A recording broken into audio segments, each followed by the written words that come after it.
everybody, and welcome to another episode of the HR Plug podcast. I am LaShawn Davis. I am your host, the founder and CEO of the HR Plug. We are an HR consulting firm that works to rebuild, transform workplace cultures, and help individuals find their purpose so that they can find fulfillment in what they do. So, welcome tonight to this episode. And as always, it's an interactive show. So, if you're watching us live tonight, be sure to say hello, drop in, let us know you're here so that we can acknowledge you and thank you for being a part of this necessary conversation that we're going to be having tonight about having workplace wellness programs that are centered and intentional for Black employees. So, thank you guys for joining us tonight. Hi, Maja. I see you on here. Thank you for joining. I see Leah. Hi, Leah. That's my daughter. Thank you for joining, Leah. We are excited to be here. And then we have Victor here. Hello to you too. Thank you for joining. And Osenia, hello. I recognize your name. I know you'll be joining us in the conference that's coming up at the end of the month. Thank you for coming on the show and saying hello. We are so excited about tonight's topic because let me tell you guys why this is one of the reasons why I'm excited that we're talking about this. So, a couple of maybe last week sometime or a couple of weeks ago, I posted a video on social media about allyship. And I talked about, if you are not Black, if you're a white person or any other race, and you claim to be an ally for women of color in the workplace, then these are some of the questions you should be asking yourself to make sure that you're truly being an ally by actions and not just by title or because it sounds cool to say. So anyway, I posted this video thinking like, okay, I'm going to just give some tips. People can ask these questions. They can think about it.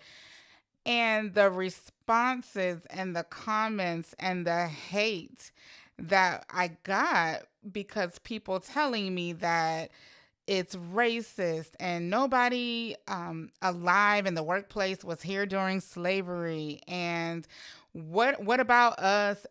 Just the comments was just shocking. And I know I shouldn't be shocked because I understand and recognize people feel this way, but the audacity to be bold with your picture and your face and your name and where you work to spew so much hate was problematic for me. And that is why one of the reasons we are talking about specifically what Black employees deal with in the workplace, because I do not believe the individuals who made the insensitive comments in response to the support and the help that was being provided understand. And so I will say allyship is an option. It's not mandatory for you to do. While we think it's the right thing to do because it supports us, that is our opinion. It is nothing to say that that's something you have to do. But where it gets wrong is if you don't want to be an ally, the least you can do is acknowledge. Acknowledge what Black Americans and Black employees are encountering in the workplace, especially when they have to work with people who are insensitive as you are, because it's people like you that are in the workplace that we have to encounter every day who don't understand our story. So the least you can do is acknowledge. Acknowledge this is how someone feels. Acknowledge this is someone's experience. Acknowledge this is someone's truth, but don't dismiss it, because dismissing it is being disrespectful and it's inhumane, and it perpetuates the ignorance that puts us in positions to have topics like this on the show. And so, as Maja is saying, they don't want to face the truth, and they don't.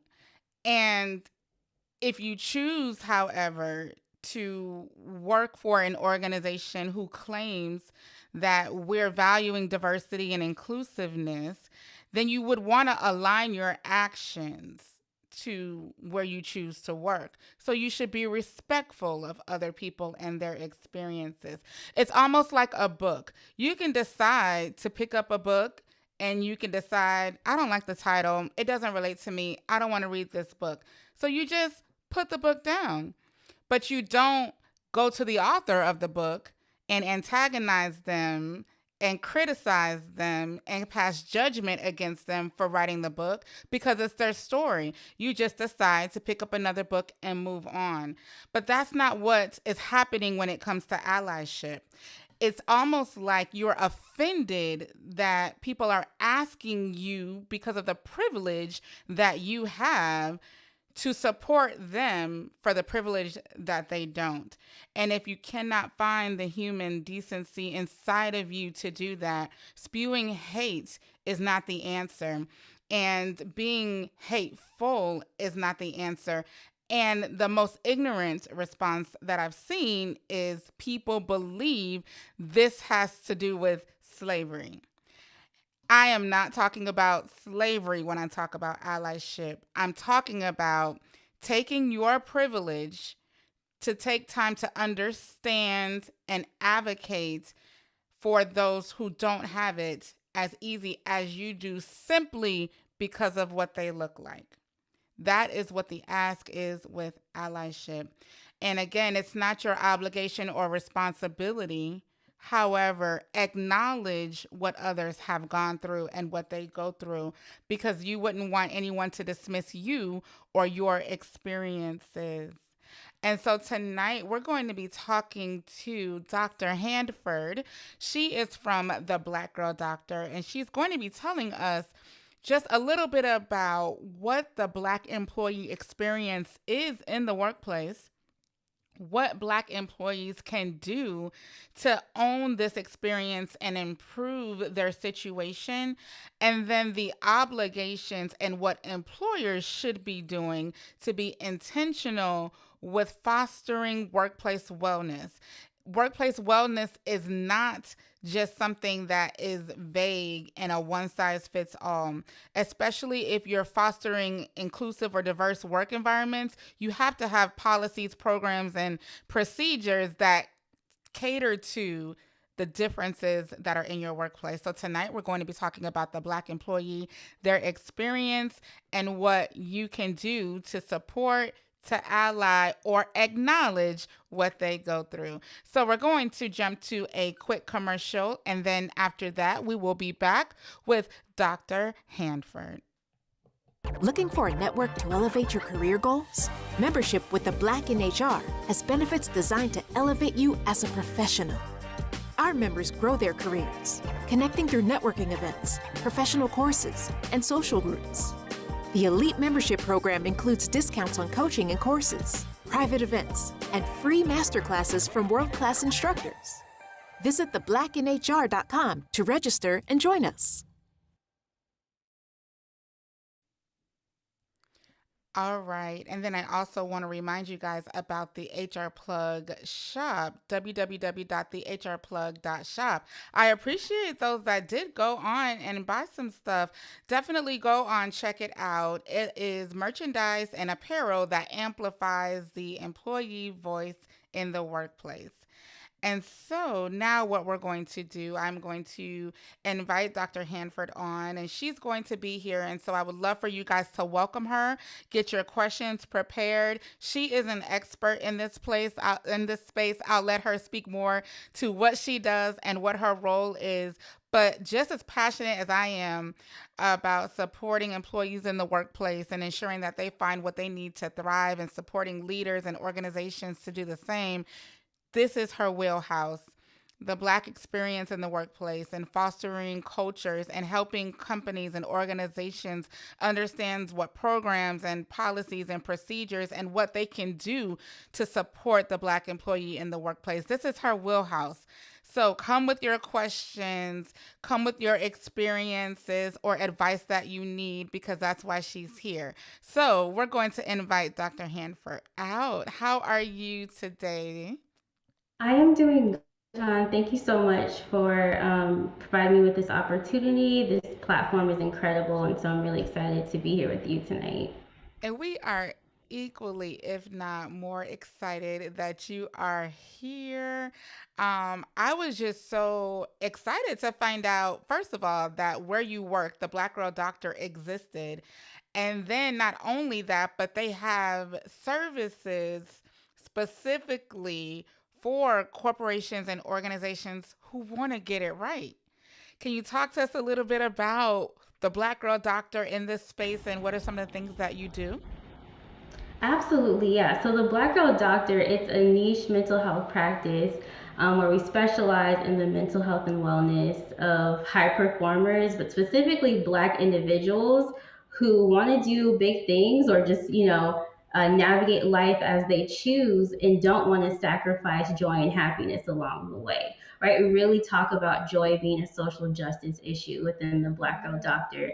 And so, our workplace wellness division, so that's the side of the practice that I work on, we focus on providing Black centered health and wellness programming to help companies, organizations, universities create cultures where everyone feels empowered to align with their highest value. And in addition to supporting companies to create more culturally informed environments, we also partner with Black organizations who are already doing great things and work with them to infuse a mental health and wellness component to the communities that they've already created. So, really, just in every way possible, we try to address and advocate, prioritize, and enhance Black mental health and wellness for people across various settings. wow, that's a lot. And you said something. You said something about joy. Can you say that again? Because that struck my soul different. Say when you said about joy. Yeah, joy is a social justice issue, right? When we Joy think is a about social justice. Wow.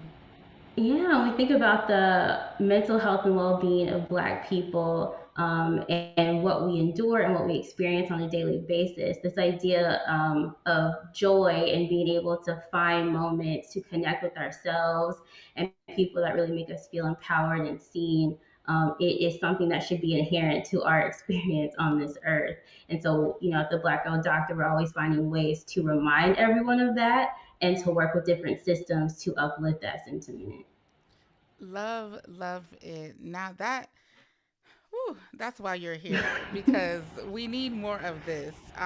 Definitely allies and advocates for Black wellness in the workplace because a lot of the trauma that's experienced outside of the workplace is sometimes amplified in the workplace when, as Black professionals, we have to still fight. We have no peace and try to prove ourselves or different things. It takes a toll on us after a while. So I'm so super excited to learn more about the Black Girl Doctor. The Black Girl Doctor is also a sponsor of the Unplugged conference. So we're excited about that. They're going to be in the building and we're going to have other doctors from the Black Girl Doctor present. So make sure that you go support the Black Girl Doctor. They're on social media, and we're going to talk about a little bit of the services that they have for you as individuals and for companies. But this is the kind of thing that we need to, as a community, make sure that we support so that our environments in the workplace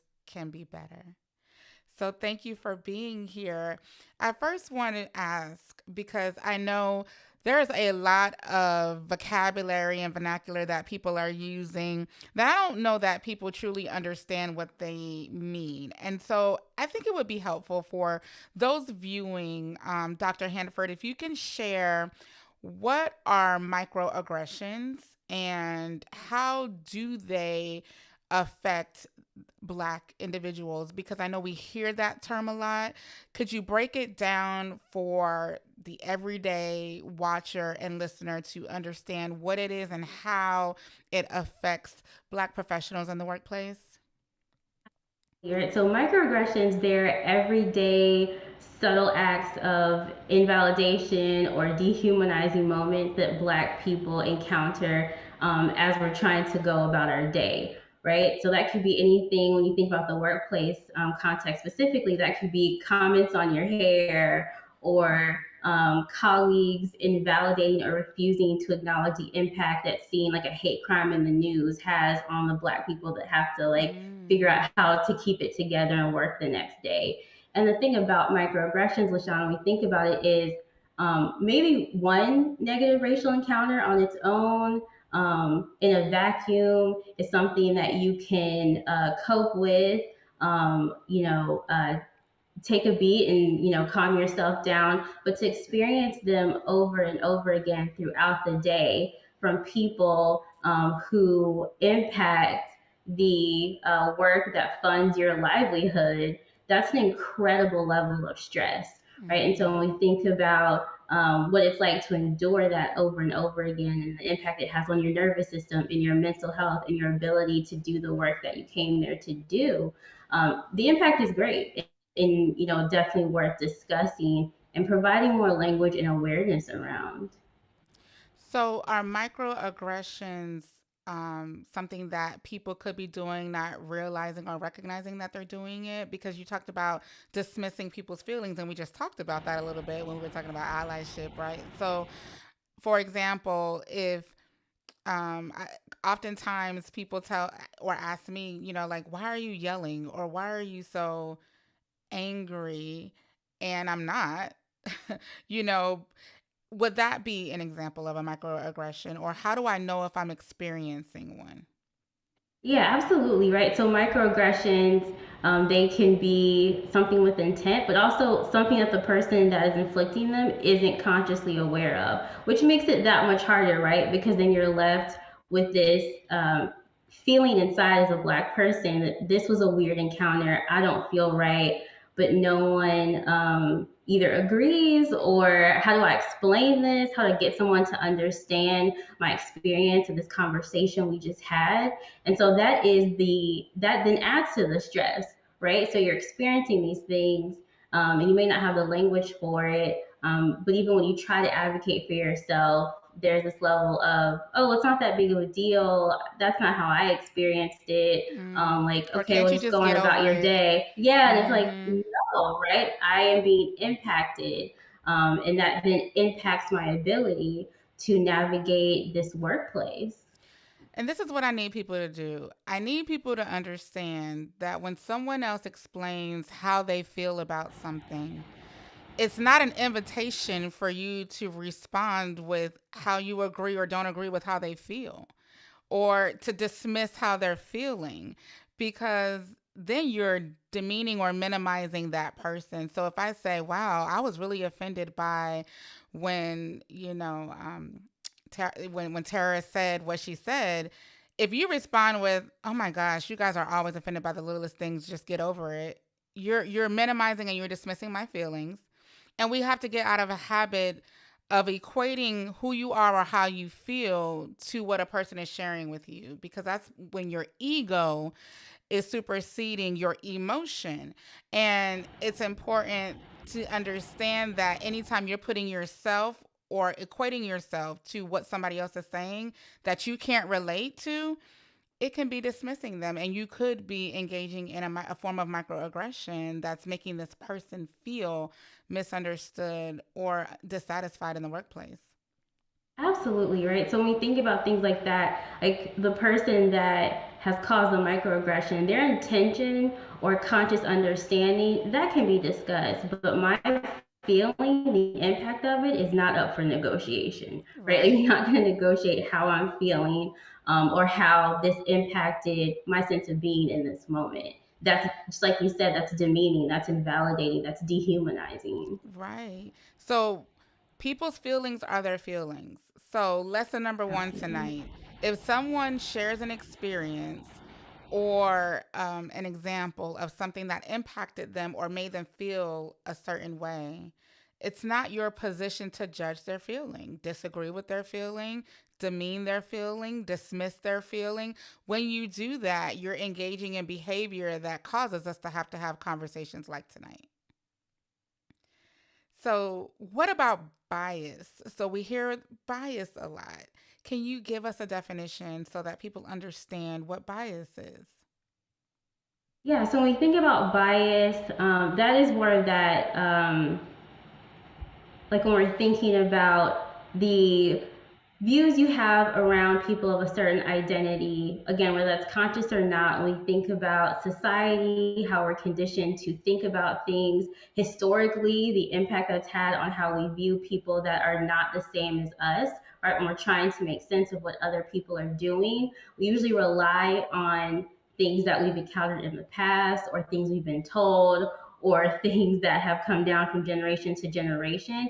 And then that impacts how you're treating someone else, right? So when you think about bias within the workplace, and even the example that you use, right? Like people telling you that you're angry or why are you being so loud? The idea that those are the things that come up when you're thinking about a Black woman, that just didn't come out of nowhere, right? That came from a bias that comes from an idea that people have about what your identity represents and what comes up for them when they think about that.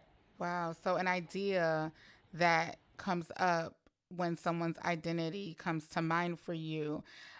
So, people need to, would you say, recognize or think about where the thought or assumption is coming from that they're making about a person? Because if it's not based on your unique individual experience, it could be something that's ingrained, or it could be a bias that you've picked up from socially. Yeah, absolutely. And I think that that is the onus of everyone in the workplace, right? To really think about how you are interacting with others and how you're impacting the experience of Mm-hmm. others, right? When we think about the world that we live in and our need to work to make money to fund our livelihood, there's a lot at stake in each interaction that we have, right? And so you owe it to the people that you interact with to come from a place of understanding, coming from a place of validation and humanizing behavior when you're interacting with others. And so, if you need to unpack some things, if you need to learn some things, if you need to realize why those words come up only when you're looking at a Black woman and not when your white male colleague said something at the same volume, right? Like that is something to really be considerate about. Absolutely. And I think people also should understand, because I always hear, I'm not a racist. And, you don't have to be to still have bias and treat people differently and, things like that. It's not overt hatred that, defines bias. So thinking in your head or telling yourself, well, this doesn't apply to me because I'm not a racist is inaccurate. You can still be biased and that still has racial undertones without being overtly spewing hate about something or someone else. So don't think this doesn't apply to you because you're saying I'm not racist or I don't discriminate, because discrimination is another one of those things that people get confused about when it comes to bias and microaggressions. So discrimination is a legal term, right? It's when you are the decision maker or the authority or the authoritative person and you're treating somebody less favorable than someone else based on certain characteristics. So you can exercise bias and be dismissive, make racial undertones, comments, and still not discriminate. So you have to think about not equating these buzzwords of discrimination and being a racist to judging or grading your behavior, because there are things outside of that, like microaggressions, like biases that exist within you based on how you were raised, your upbringings, what you've exposed yourself to, and things like that. So when you think about microaggressions, bias, racism, discrimination, you have all of these things twirling around in the workplace. What does that create for us, Dr. Hanford? That creates a lot of race related distress and that creates a lot of problems and that creates a limited bandwidth, right? And a limited ability to do the things that we are supposed to be doing in the workplace. Absolutely. And that's why I want to see company policies change. I don't want it to be just about discrimination because it's beyond discrimination at this point. You need to have policies that speak to microaggression, bias, subconscious bias, not just the once a year training that we only give to managers. how are we educating people in the workplace to understand these things that they may not have an awareness of? And that's where you come in, Dr. Handford. So, as we talk about this, can where should organizations start, or what should they be doing to focus on Black employee wellness? Yeah, that's a great question. I think that the big thing is, right, is to have a level of intention, informed intention, right? We'll put it that way when it comes to addressing the health and wellness of your Black employees, or in other words, the lived experience of your Black employees within your company, right? So oftentimes we're seeing that companies focus on the wrong thing or have a very surface level or non existent understanding of race related stress. And so they then apply strategies that are not really helpful, So right? can you give us So an example of that? Like, what's the wrong thing that companies focus on? Because I think what comes to mind for me is just the little message they put on the website, just to say they got a statement, but that's nothing. exactly what I was thinking of. Okay. Yeah.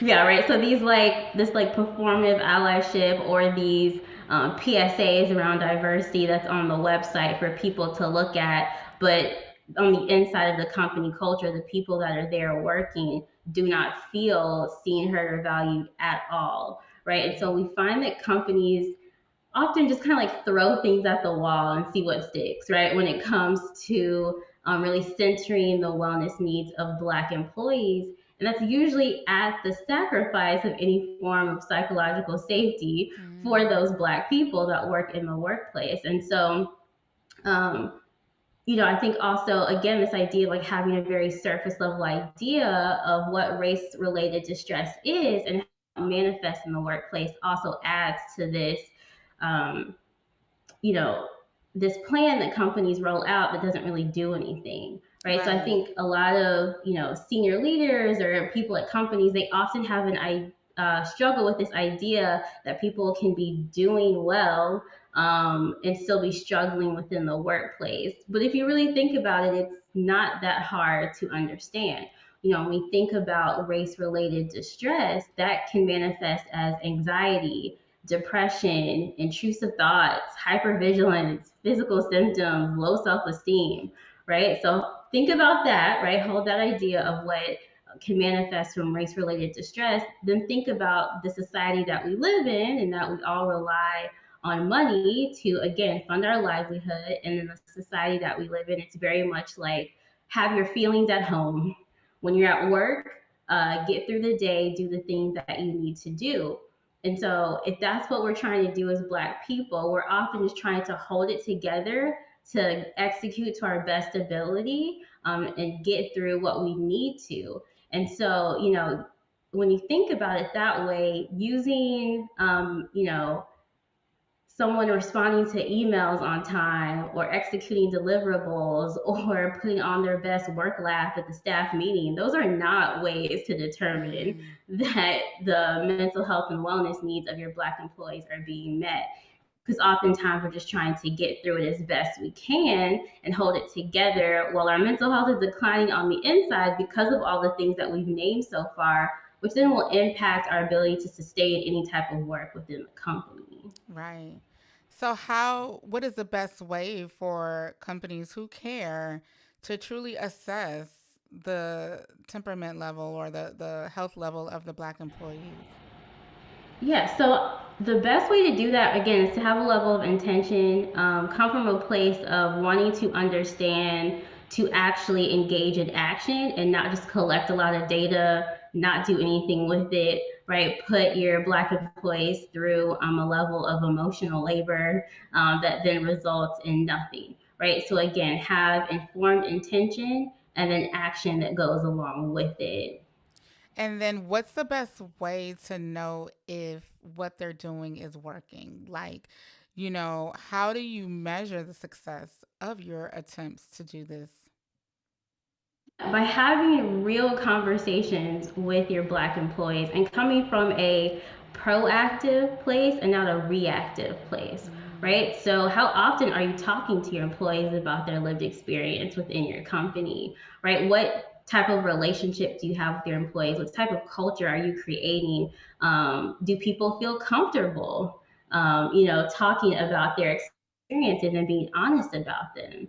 And I think, LaShawn, at the beginning of this, you mentioned something that was really impactful for me, this idea that as Black people, we go through a lot every day, and then we show up at work, right? And so knowing what your Black employees experience before and after they clock out, really think about, is your company perpetuating the cycle of race-related distress that employees feel, or is it disrupting it in a way that gives Mm-hmm. them a safe space to focus and do their job and help you be successful and help themselves be successful and make money, right? So again, that idea of like challenge what's really happening, and get to know your employees in a way that allows them to feel comfortable to tell you the real. That is the key. And it's the relationships that you have with your employees, because where we are today with this labor environment, after COVID, people value life differently now. People aren't Absolutely. willing to just tolerate certain treatments or behaviors for the sake of needing a job, because COVID taught us everybody that the employers aren't loyal, and if you can't afford to Right. keep me, you will let me go. We're experiencing that with layoffs now, right? And so relationships are going to be the key. And if you truly are intentional, to your point, Dr. Hanford, in being intentional about being engaged and in tune to the well-being of all of your employees, then you will know when something is off, particularly with your Black employees. Absolutely, right. People are sick and tired of being sick and tired at Right. work. And we're in a place where people are like, I want to be seen as a whole human. And that is a criteria that I'm looking for in my place of work. And I think that you hit it right when you said that, like when we think about the pandemic, whether you experienced it on your own or you read articles, there was a talk around, as companies were thinking about bringing employees back into the office.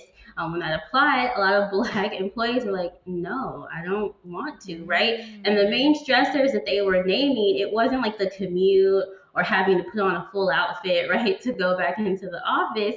It was, I don't want to experience the same level of race related distress, right? Wow. Working from home gives me a buffer so that I don't have to experience, the comments or the microaggressions. And if I do experience them, in this virtual remote space, I can take a minute to calm my nervous system down. I can take a minute within my safe haven to get myself together before I have to go to that meeting or respond to that Wow. email. Didn't even think about that.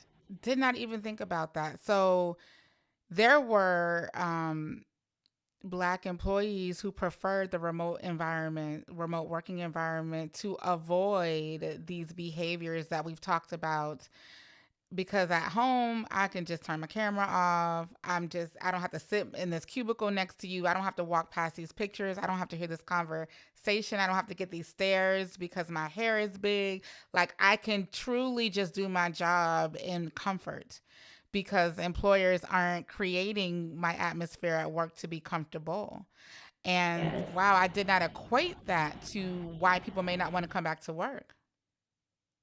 That And is then pretty good. Yeah, and it again brings up this idea of how impactful race Mhm. related distress is, right? And how it really does impact someone's ability to do their job from a place of psychological safety, from a place of um, comfort, and where they have the like time, energy, the mental capacity to actually do the things that they need to do and not Wow. worry about how to navigate these negative racial encounters. Yeah, I mean, that's pretty insightful. And as I think about all these companies out here right now, like the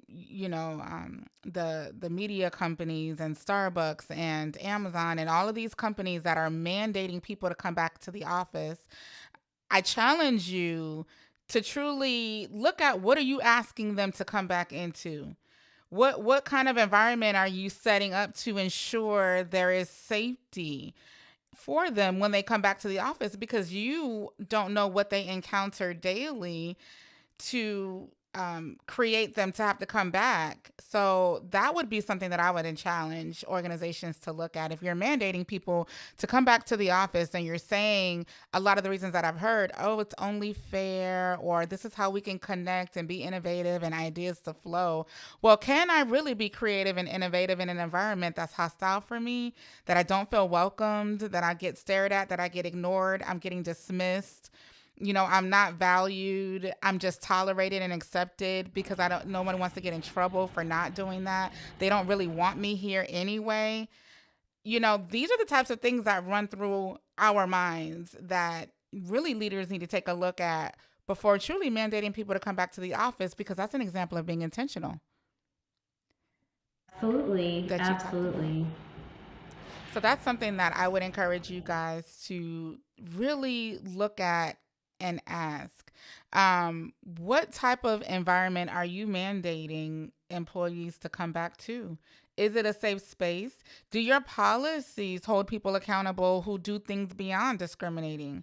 Most companies have discrimination policies and sexual harassment policies and no retaliation policies because they are required by law. But what about the ones that are just right, moral, and the right things to do? What policies do you have to protect people, to ensure that they feel safe at work? And I think the interesting thing is that from all sides it makes sense, right? From the human experience side, but then just even good business and good business Yeah. practice, it makes sense, right? When we think about it, a company's success is contingent upon the product and service that they provide, but also the employee's execution of the work needed for that Yes. product and service. And an employee's execution is contingent upon the amount of bandwidth they have to work and the mental health they have to sustain the work that they're doing. And so when you're thinking about Black employees specifically, race related stress greatly impacts both of those components, right? Your bandwidth and your mental health. And so that makes it, and so if that is impacted, there is no optimal company culture that's happening because your employees are not able to execute to the level that you want or they desire. Wow. That is so true. Thank you for sharing that. And that's something that companies really need to take a look at. Like what is happening truly in the workplace for Black employees, and how are you potentially and maybe unknowingly perpetuating behaviors they experience outside of the workplace when they actually spend more time in the workplace? So, wow. Dr. Hanford, I have another question for you. Okay. So, where if I'm an employer and I do want to be intentional and maybe I recognize I got some work to do, what's the first step they should take? They say I want to be intentional. What's the first thing you would suggest that they do? The first thing I would suggest that they do is take a look at the resources they have to assess what's going on without requiring emotional labor from their Black employees. Hmm. I think that is a big part of it, right? I think often in workplaces, Black employees are tasked with solving racial inequity issues within the company while also being invalidated when they try to provide feedback, right? And so it's just this Right. loop of we're going to collect a lot of data from you all and talk to you all, but we're not going to do anything. But like the learning that made us feel good, right? Like we put that we're in conversations and that we appreciate them, but nothing's happening, right? So I Right. think starting from the place of how can we change without compromising the psychological safety of our Black employees and not requiring them to engage in a level of emotional labor that might not result in anything. Right. And you hit something that annoys me to no end.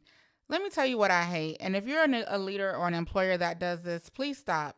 So, when somebody reports an issue, and it can be anything, like, I was mistreated, I was harassed, or, what have you.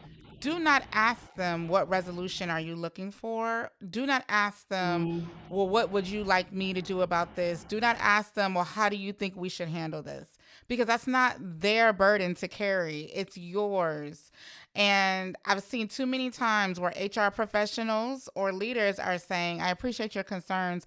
Now, what resolution are you looking for, or what is it that you want us to do? Stop asking that question, because number one, you're probably not going to even do what they want. And number two, it's not their responsibility to tell you how to do your job in fostering a healthy and safe workplace culture. So to your point, if I come in and I say, I was treated unjustly, or I was discriminated, or I didn't appreciate this, the first question should not be, well, what is it that you're looking for the company to do? Or what resolution are you looking for the company? Because if you don't know what should be done, then you probably shouldn't be in the position that people are reporting the issue to you to begin with. So please stop passing the burden onto the reporter of how to resolve a dissatisfaction or a misjustice that they're experiencing in your organization. I just had to say that because you reminded me of that when you made that comment. Appreciate that, and I completely agree. Right, like the responsibility of an employee within a workplace is to do their job, their set of duties to the best of their ability. The job, the burden, the onus of the company is to provide a culture, an atmosphere where they can then do that. Right, employees can do their job, and so when you're asking employees to solve their own experiences of discrimination and negative racial encounters, it just doesn't make any sense. And now we've again started this new cycle of race related stress where it's like, not only did I feel a sense of anxiety, depression, low self-esteem based on this interaction that I've had, but now I'm tasked with figuring out what to do about it. And if that was Right. easy, then I would have done it, right? If that was a solution, I would have. And so I completely agree with that. And I think that is something really important, right? Stop putting the burden on employees. So when Yeah. companies are looking to change, really think about what change looks like from your perspective, in terms Mm-hmm. of your action, your inner work, both in terms of yourself as a senior leader, but then also the company and the culture that is being cultivated, instead of trying to get Black employees to do the work. Absolutely. And in that same token, I would encourage you as employees to push back. If you report something, even if it's HR or even the leader asking you, well, what solution are you looking for? Or how do you want us to address this? Or what is it that we can do to make this better for you? I want you to look at them and respond and say, I want you to do your job to making sure that I'm working in a workplace culture that is healthy and that is safe for me. Do not feel like you have to come up with a strategic action plan or come up with the disciplinary repercussions of the behavior. That's not your job. So the next time they ask you that, say, I just want you to do your job as my employer to make sure that I'm working in an environment that I'm safe and that I can, be free and have a healthy work life in while I'm here. That's your answer. Not, well, I want them to be fired, because you know what they're going to say? Well, we can't fire them. Or they're going to tell you, okay, well, however this ends up, we won't be able to share that with you because it's confidential, but just trust that we made the right decision. Because if that's going to be the response, then stop asking me what it is that I want or how I want the problem to be resolved. Do your job and handle your obligation as the employers. That's my message. Can I add one more thing to your message Absolutely. that I want companies to stop doing? When you lay out a DEI plan of action, and most of the things on that plan of action are just basic human things that you are already giving to other employees, please don't say this will take time. That is like, it'll take time for you to extend a level of humanity. Again, that Mm-hmm. just reinforces this idea of Black employees feeling othered, right? And that their level of humanity being truly acknowledged, honored, seen, and valued is something that people have to like work through. And that is a really discouraging Yeah. sentiment to internalize every time you walk into your place of work. It definitely is. That's a great point. What action items or what suggestive plans do you have in your strategies that are just plain human? Like you should be doing this anyway. And then Right. we'll say, well, it's going to take us time to get there. Let's reevaluate those things. That's a great call out. So, Dr. Hanford, so you provided a free resource and a tool for our listeners and our viewers, the assessment. Can you share a little bit about what that is? And you can access this assessment in the description on YouTube, but share with us what that is and what that does. Yeah, so our Black Employee Wellbeing Assessment, that's not a free assessment. It's a service that we provide within the practice. Although we do have a work stress quiz that I can give to your listeners. And so the Black Employee Wellbeing Assessment really came from this idea. And, at the Black Girl Doctor, we are really driven by this mission to provide Black individuals with moments of joy and wellness strategies, right? And so whether that's providing workshops or moments that allow Black staff to feel valued and celebrated and give their nervous system a break, right, during their workday, or working with senior leadership to challenge what is actually happening within the workplace and how the culture can be changed for the benefit of Black employees. And so we use the Black Employee Wellbeing Assessment to tailor an intention and a roadmap that touches on all of those things, right? And so we think that employers need to know what is actually happening with their employees to drive the change within the company, right? So as you and I have been talking about this level of like informed intention, that really is what drives the Black Employee Wellbeing Assessment. So we partner with the company to come in and talk with Black employees about their experiences and then provide a report with data so that anyone in the company can understand what is happening with your Black employees, what their lived experience of the workplace is, and what specific recommendations can map onto those lived experiences to help create this Gotcha. blueprint of investment in mental health and wellness for Black employees. And I think the real benefit of it is that then there's no confusion, right? You're operating from a place of understanding when it comes to creating that Black centered wellness programming. And because we are Black psychologists who understand what race related distress feels like in the workplace, and because we are coming from a place of the onus being on the company and not the employees, we do it in a way that minimizes that emotional labor for the Black employees, Ah, but gotcha. increases the level of data and recommendations that a company gets so that you can truly overhaul your culture and it be a place of well-being for your Black employees. Gotcha. So let me re-clarify what I said earlier. The well-being assessment is a way for you to be intentional. It's a way for you to truly want to invest in knowing about the culture of your workplace. The free resource, the quiz, I will get the link to, and I will add that down there as well. But I love the idea that the data will tell the story and not just what we're saying, because that's Yeah. generally how the business communicates is through the data.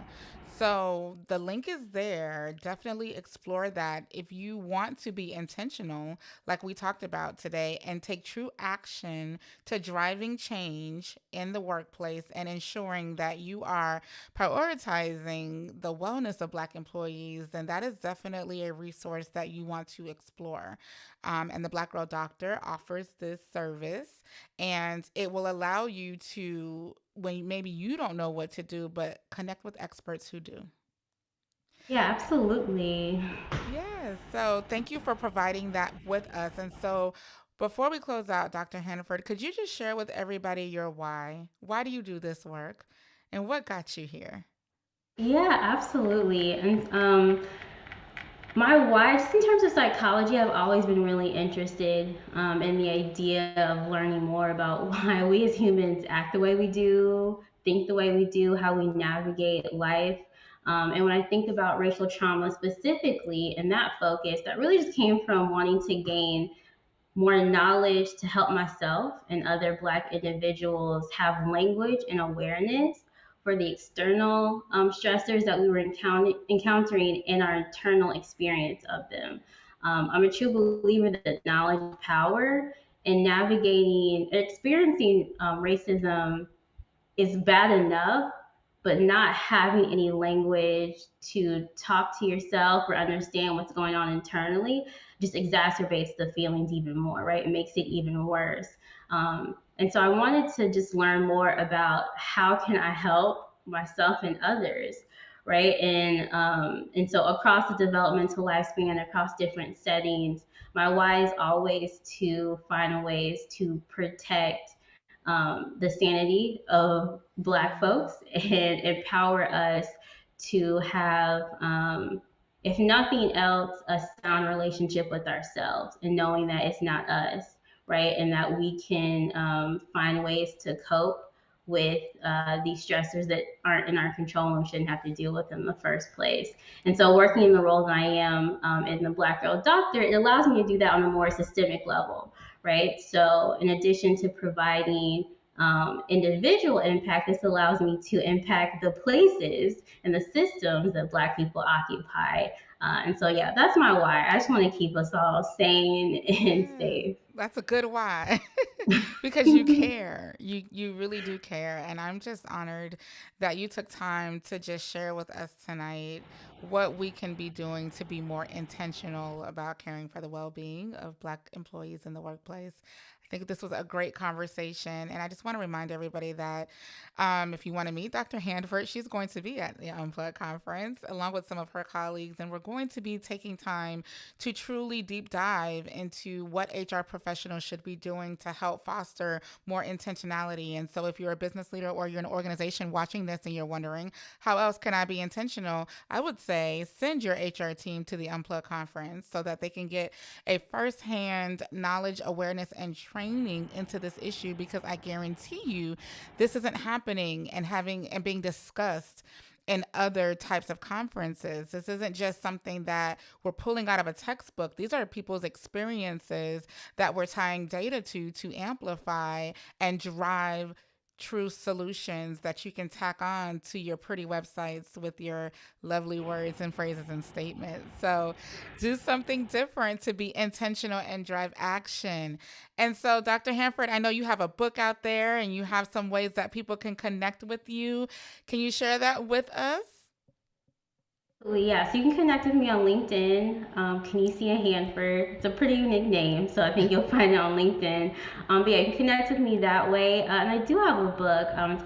It's called Racial Trauma in School Systems: Naming the Pain. And so when I say that I'm really passionate about this work across the developmental lifespan, I do mean that, right? So while my work allows me to address things in the workplace, writing this book allowed me to address the experience of students of color, faculty and staff of color, administrators of color within primary and secondary school systems, right? And so, how can psychology, how can therapy, how can that help to alleviate racial distress of children and adults, right? So, Yes. certainly a passion project of mine. That's a whole nother show right there. Because Oh, to even talk into that, because that's so true, because that's where it starts. I read something the other day that says what happens between the age of 0 and 7 establishes and sets a life for children as they become adults. And so I can't even imagine what this book teaches and drops jewels about, but we appreciate you sharing your knowledge in it and with us tonight.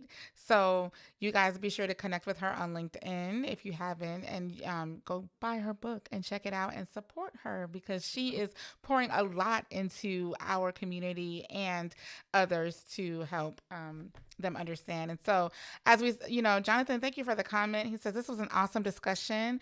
Thanks to you both. We really hope you enjoyed it. Make sure that you go on YouTube and you subscribe to this channel and let us know that this content is helpful for you and that you're learning something, and share this video with someone who may not have made it tonight, but needs to hear this information. Email it to your boss if you need to. But whatever we need to do to get the message out there that the only way change happens is to do something, not just talk about it, then we can start to see change. And so that is something that you can do. Share this message, subscribe to this channel, and let us know that we're doing well.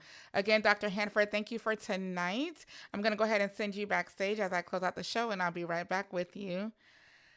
You guys, we had another great episode to support wellness at work, particularly Black-centered wellness for Black employees, acknowledging the challenges that they still face, that we still face today, is going to be a critical component to seeing progress and change for the future. If you enjoyed this show, be sure to subscribe, and tell somebody so that we can continue bringing you content. We can continue to be supportive and be a way to amplify the voices of those in the workplace who may not feel comfortable to do so. Again, I'm LaShawn Davis. Thank you for joining the HR Plug podcast. I'm going to leave you with a bit about the Unplug conference taking place March 30th and 31st in Atlanta. You can go to unplugconference.com, get your ticket today, and join us for an event that talks about adapting and adopting to new ways of working, starting with the HR team. So thank you again for joining, and we'll see you next Thursday right here live on the HR Plug podcast.